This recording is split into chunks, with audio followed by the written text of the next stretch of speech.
Hello friends, இது வந்து Thursday நைட்டுக்கான video தான். நைட்டு வந்து என்ன பண்ணுவேன்னா, இப்போ மாவு அரைக்கிறேன்னா நைட்டே ஊற போட்டு வச்சுடுவேன். ஃபஸ்ட்டு என்ன பண்ணியிருக்கேன்னா, அரிசி எப்படி அளக்குறதுன்னு சொல்கிறேன். புழுங்கல் அரிசி, அதாவது ரேஷன் அரிசி தான் நான் யூஸ் பண்ணுறேன். புழுங்கல் அரிசி வந்து ஒரு 2 டம்ளர், இந்த டம்ளர் அளவுக்கு தான் 2 கிளாஸ் எடுத்திருக்கேன். அதுக்கடுத்தது பச்சை அரிசி. இதில் வந்து நம்ம 2 டம்ளர் புழுங்கல் அரிசியை யூஸ் பண்ணோன்னாக்கா 1 டம்ளர் வந்து பச்சை அரிசி எடுத்துக்கணும். அப்புறம் 1 டம்ளர் வந்து இட்லி அரிசி. இதுதான் வந்து இட்லிக்கும் தோசைக்கான பதம் தான் இது. நம்ம 2த்துக்கும் வேணால் யூஸ் பண்ணிக்கலாம். ஃபஸ்ட்டு வந்து தோசை அப்போயே ஆட்டி நீங்கள் ஒரு 5 மணி நேரம் பொறுத்து நீங்கள் செய்கிறீங்கன்னாக்கா தோசை ஊற்றிக்கலாம். அப்புறம் மார்னிங் செய்கிறதா இருந்தால் நம்ம இட்லியும் ஊற்றிக்கலாம், நல்லா வரும். அதுக்கப்புறம் வெந்தயம் 1 ஸ்பூன் போட்டுக்கிறேன். இதை நல்லா வாஷ் பண்ணிக்கோங்க. ஏன்னா வந்து ரேஷன் அரிசியில் வந்து நிறைய கல் இதெல்லாம் இருக்கும். ஸோ அதனால் வந்து நல்லா வாஷ் பண்ணி ஒரு 5-6 டைம் கூட நல்லா வாஷ் பண்ணி எடுத்துக்கணும். ஸோ இதை வந்து நான் தனித்தனியாக பிரித்து எடுத்துக்கிட்டேன். ஏன்னா வந்து இந்த பாத்திரத்துலேயே இருந்தால் அது ஊறி வரும்போது பாத்திரம் ஃபுல்லாகிடுற மாதிரி இருக்கும். அதனால் தனித்தனியாக எடுத்துக்கிட்டேன். ஸோ ரேஷியோ வந்து இதுதான். அதாவது பச்சரிசி 1 கிளாஸு, புழுங்கல் அரிசி 2 கிளாஸு, அப்புறம் இட்லி அரிசி 1 கிளாஸு. அப்போ தான் நல்லா வந்து இட்லி நல்லா சாஃப்டாக வரும்.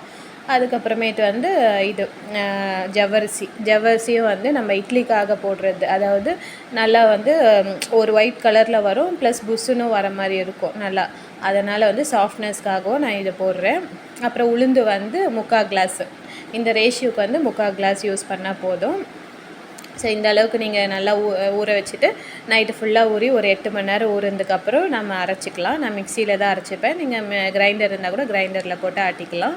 ஆட்டி வச்சுட்டு ஒரு புளிக்கிறதுக்கு ஒரு 8 மணி நேரம் வச்சுட்டேன்னு வச்சுக்கோங்க. நான் நாளைக்கு ஈவினிங் செய்கிறதுக்கு கரெக்டாக இருக்கும்.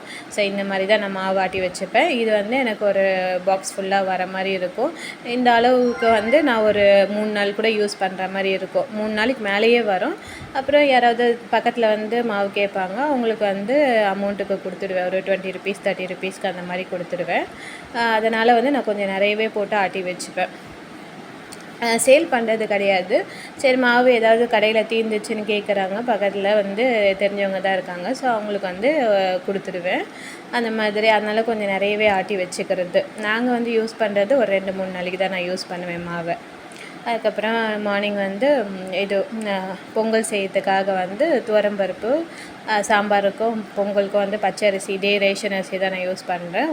ஒரு கிளாஸ் வந்து பச்சரிசி ஊற போட்டுக்கினேன் பொங்கலுக்கு. அப்புறம் 2 கிளாஸ் வந்து இது துவரம்பருப்பு யூஸ் பண்ணிக்கிட்டேன். ஸோ இதை வந்து நல்லா எல்லாமே நைட்டே வந்து ஊற வச்சுடுவேன் வாஷ் பண்ணிவிட்டு.